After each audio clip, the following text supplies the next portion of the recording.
혹시 그런 생각 해보신 적 있으세요? 세상의 기초가 통째로 흔들리는 것 같고 모든 게 무너져 내릴 때 우리는 과연 어디에 서 있어야 할까? 오늘 시편 11편부터 15편까지 이 혼란 속에서 믿음을 굳건히 지켜냈던 다윗의 지혜를 따라가 보면서 그 답을 한번 찾아보려고 합니다. 자, 바로 이 질문으로 오늘 이야기를 시작해보죠. 세상이 정말 송두리째 흔들릴 때 우리는 어디에 발을 딛고 서야 할까요? 이건 그냥 옛날 이야기가 아니라 바로 오늘 우리 모두에게 던져지는 아주 현실적인 질문이에요. 첫 번째 관문은 시편 11편입니다. 여기서는 아주 근본적인 선택에 부딪히게 돼요. 눈앞에 닥친 위협을 보고 두려워서 도망칠 것이냐, 아니면 눈에 보이지 않는 하나님을 믿고 굳건히 설 것이냐. 그야말로 믿음의 기초를 시험받는 거죠. 다윗 주변 사람들은 이렇게 말하는 거예요. 아니, 법과 질서, 사회의 기본이란 기본은 다 무너졌는데 당신 혼자 의롭게 버틴다고 뭐가 달라집니까?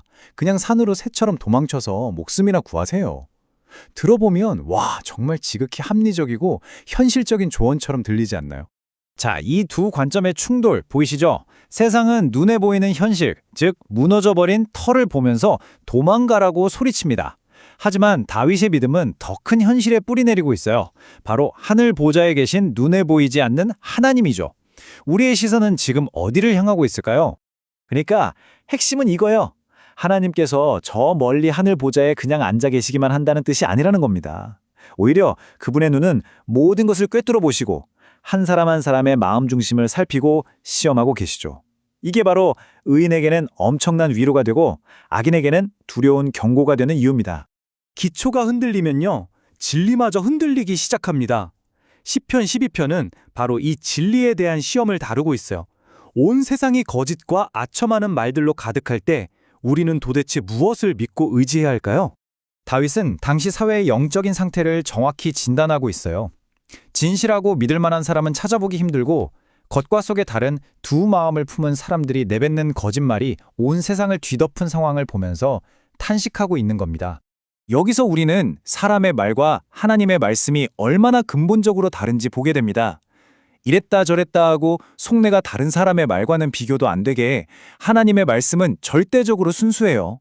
그래서 혼란 속에서 우리가 붙잡을 수 있는 유일한 기준이 되는 거죠. 7번 단련한 은이라는 표현, 이게 무슨 뜻일까요? 당시 은을 재련할 때 불순물을 완전히 없애려고 용광로에 넣었다 빼는 과정을 여러 번 반복했거든요. 7번은 성경에서 완전함을 상징하잖아요.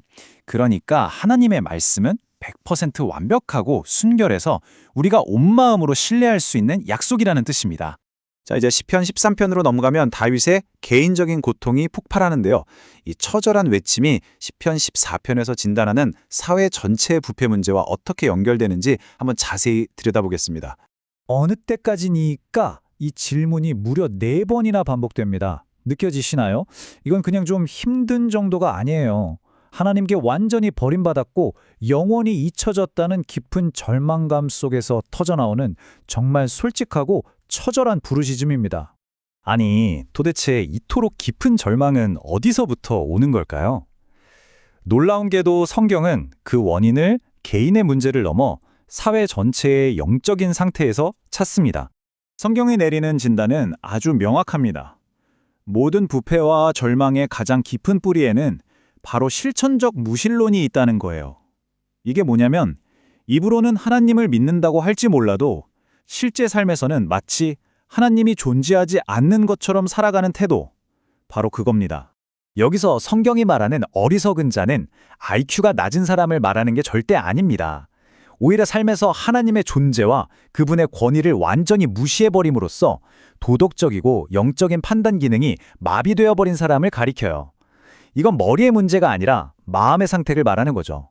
모든 부패는 바로 여기서 시작됩니다. 그렇다면 이 모든 혼란과 절망에 대한 해답은 뭘까요? 마지막으로 시편 15편은 우리를 맨 처음 던졌던 질문으로 다시 데려갑니다. 이 흔들리는 세상 속에서 하나님과 함께하며 굳건히 서 있는 사람은 과연 어떤 사람일까요? 그 구체적인 모습을 한번 살펴보시죠. 시편 15편은 이 핵심적인 질문으로 시작합니다. 잠깐 들렀다 가는 손님이 아니라 거룩하신 하나님과 정말 친밀하게 함께 살아갈 수 있는 자격. 그 자격은 과연 누구에게 있는 걸까요?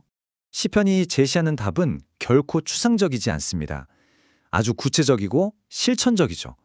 정직한 삶, 올바른 관계, 진실한 말, 그리고 심지어 내가 손해를 보더라도 약속을 지키는 신실함. 바로 이런 삶의 모습들이야말로 하나님 앞에서 우리를 흔들리지 않게 하는 진짜 기초가 된다는 겁니다. 네, 여기서 정말 중요한 점이 있어요. 이건 우리가 구원받기 위해 지켜야 할 조건 목록 같은 게 아니라는 사실입니다. 이 모든 기준을 완벽하게 살아내신 분은 오직 예수 그리스도 한 번뿐이시거든요. 따라서 이 모습들은 우리가 믿음으로 변화될 때 우리 삶에서 자연스럽게 맺히는 인격의 열매이자 증거라고 할 수 있습니다. 그리고 시편은 이 놀라운 약속으로 끝을 맺습니다.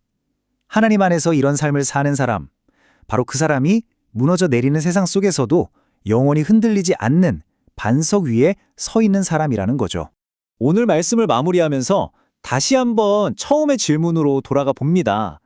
여러분의 삶의 뿌리는 지금 어디에 내려져 있나요? 눈에 보이는 세상에 흔들리는 기초입니까? 아니면 눈에 보이지는 않지만 영원히 흔들리지 않는 하나님의 약속입니까?